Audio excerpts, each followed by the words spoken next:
Olá, sejam todos bem-vindos a esse canal. Hoje tem uma boa reflexão para vocês. Hoje é 30 de junho, domingo. Então vamos ver aí, conforme está na capa, carrascos nazistas como Eichmann cometiam crimes alegando cumprir ordens. Essa aí de cumprir ordens é velha, né? E esse Eichmann aí, ele foi o executor do Holocausto. E vamos ver isso aqui agora. Esse ditador, ele obedecia ordens ilegais, né? E a história do mundo, a história do universo, ou até vamos comparar assim, vamos usar o sistema solar como paradigma, né? Os planetas, eles giram em torno do Sol, né? E cada planeta gira em torno de si mesmo e depois em torno do Sol também, como se fosse o movimento de translação, né? Ou seja, as coisas, tudo tem uma tendência de se repetir, né? Assim é a história, né? As coisas vão se repetindo de tempos em tempos. E quem não conhece a história, isso aí já é velho, né? Está fadado, está condenado a repetir. E por que os esquerdistas querem tanto mudar o passado, querem apagar a história, querem mudar? É para evitar que as pessoas consigam fazer uma reflexão, consigam se conscientizar de que estão repetindo erros do passado. Vou contar uma historinha breve aqui, ó. Com amplo apoio da mídia e com muita propaganda mentirosa, os nazifascistas usaram todos os meios para fazer uma lavagem cerebral numa população e tiraram um psicopata que esteve preso e colocaram ele na presidência da República Democrática com amplos poderes. E as Forças Armadas fizeram um juramento de lealdade a esse líder, a esse Führer, que assumiu como ditador, chefe de Estado, chefe de governo, chefe de Partido dos Trabalhadores, colocando-se fora do Estado Democrático de Direito e com o apoio irrestrito da Suprema Corte, né, o Tribunal do Povo. E para determinar, ele tem todos os poderes para determinar a autonomia, né, a política econômica, a cultura, as ideologias raciais, a diplomacia.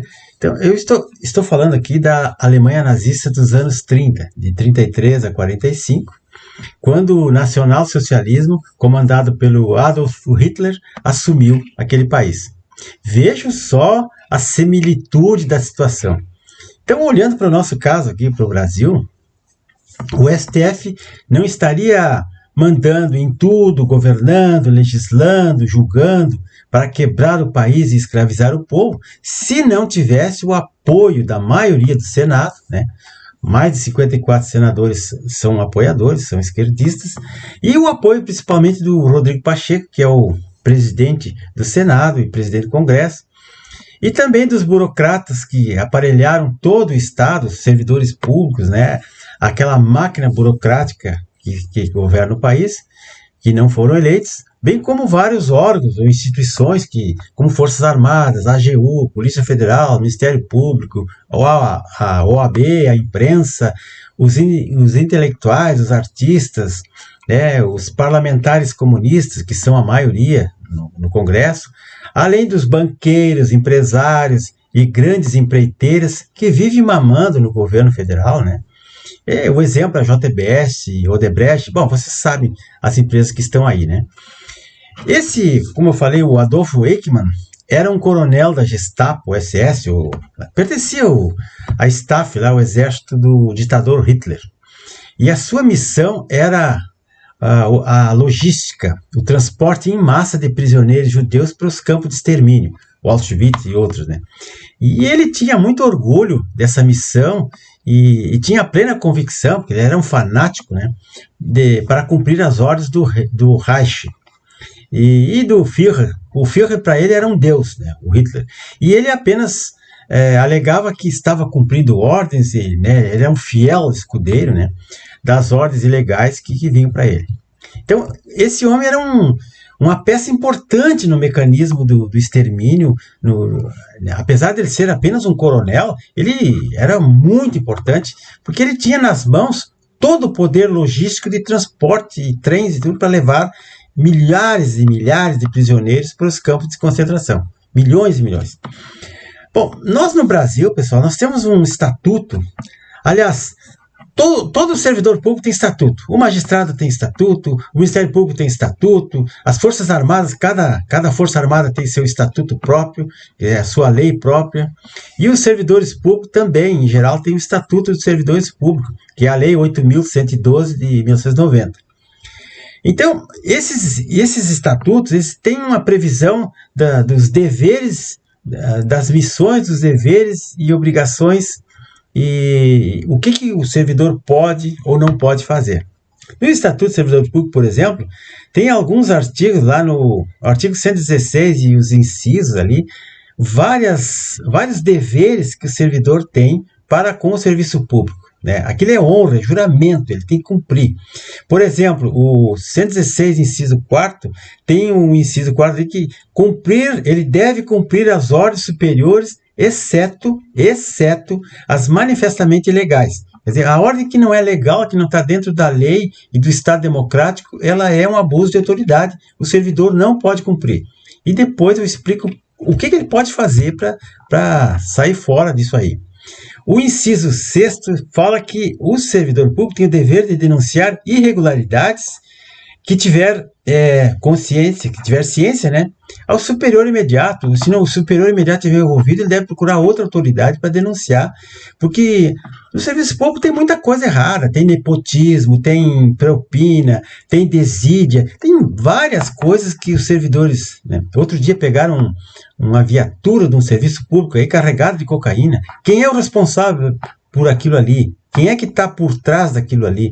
Tem muita coisa errada no serviço público. Né? Todo dia a gente vê uma notícia ou outra.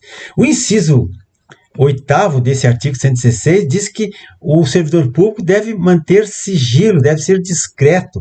Ele não pode sair dando entrevista para a Folha de São Paulo, para o UOL, ou vazando informações, ou delatando coisas que ele não tem obrigação de fazer. Ele faz porque ele quer, e ele tem que ter responsabilidade de ser discreto e de zelar pelos segredos de Estado, né, que não pode ser divulgado.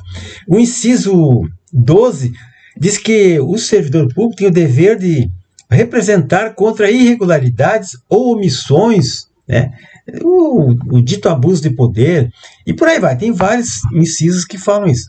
Mas eu pergunto, o servidor público faz isso ou fica quietinho para ganhar uma vantagem? Ou ele, ao invés de ser um servidor do Estado, ele passa a ser um servidor de um partido político, um servidor de governo, como ocorre com as Forças Armadas e com a polícia.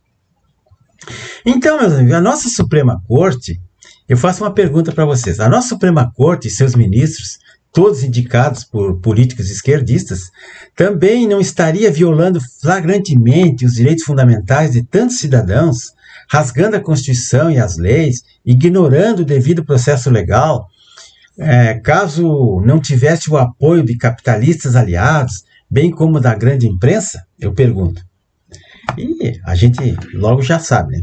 Então, os cidadãos que apoiam esse tipo de coisa são ainda piores, porque eles não só apoiam todas as arbitrariedades, como também ficam justificando, ficam passando pano nas ordens absurdas que são cumpridas pelos paus mandados dos ditadores aí, que eles acabam desumanizando os perseguidos. Daí os crimes dos direitos humanos, crimes contra a humanidade que se comete aqui no Brasil, a família do Clesão que eu diga, o Roberto Jefferson que eu diga, o Daniel Silveira que eu diga, o Felipe Martins que eu diga, milhares de vítimas desse sistema que está aí, esse sistema ditatorial, autoritário, que não respeita o tal Estado democrático de direito que eles defendem, mas defende da boca para fora. Então, meus amigos, por razões que hoje é domingo, 30 de junho, é dia de nós vermos um filme muito importante. O nome do filme é A Solução Final, que conta a história da prisão e julgamento da morte desse carrasco nazista que eu mostrei ali, Adolf Eichmann, na década de 60, em Israel. Ele estava foragido, veio para a Argentina, e o Mossad, o Serviço de Inteligência de Israel, localizou ele, prendeu ele, levou de volta para Israel, e ele foi julgado e executado lá. Mas no depoimento, no filme a gente vê que ele é um cínico, psicopata nazifascista roxo, um histérico que não tinha nenhum sentimento, não se arrependia de nada, não voltava atrás, debochava dos interrogadores, debochava do julgamento e da sociedade, principalmente a sociedade que foi vítima dos seus arroubos lá do passado, né? Então, eu vou deixar para vocês aqui hoje um livro, esse livro aqui que vocês já conhecem, né? Ponerologia dos Psicopatas no Poder, do Dr. Andrei Lavozensky. É uma obra fantástica, é uma obra que demonstra a ciência da ponerologia, que é o estudo da maldade das pessoas que são psicopatas e assumem o poder para pisar por cima dos outros. Eles não estão nem aí, eles não têm nenhuma sensibilidade. E o filme, pessoal, vou deixar o link aqui, tá de graça no YouTube. A solução final é sobre a prisão e o julgamento do carrasco nazista Adolf Eichmann, que ocorreu na década de 60, né? Tá aqui de graça, né, para vocês verem, né? E fazer uma reflexão e fazer um paradigma, uma comparação aí com o que nós estamos vivendo, que é uma repetição de um fato histórico que vai acontecendo. E oxalá daqui a 1 ano, 2 ou 3, nós não estamos indo para campo de concentração, outra coisa mais, porque eles vão tomar propriedade privada, vão prendendo as pessoas, vão amedrontando todo mundo, aterrorizando, punindo, prendendo, censurando, né? Então, meus amigos, por favor, se inscrevam no canal, curtam, comentem, mandem para os seus amigos isso aqui, façam esse canal crescer, que eu tenho muito filme bom para mostrar para vocês, e literatura às pampas sobre isso, que vai ajudar as pessoas a abrir os olhos. Muito obrigado e bom domingo.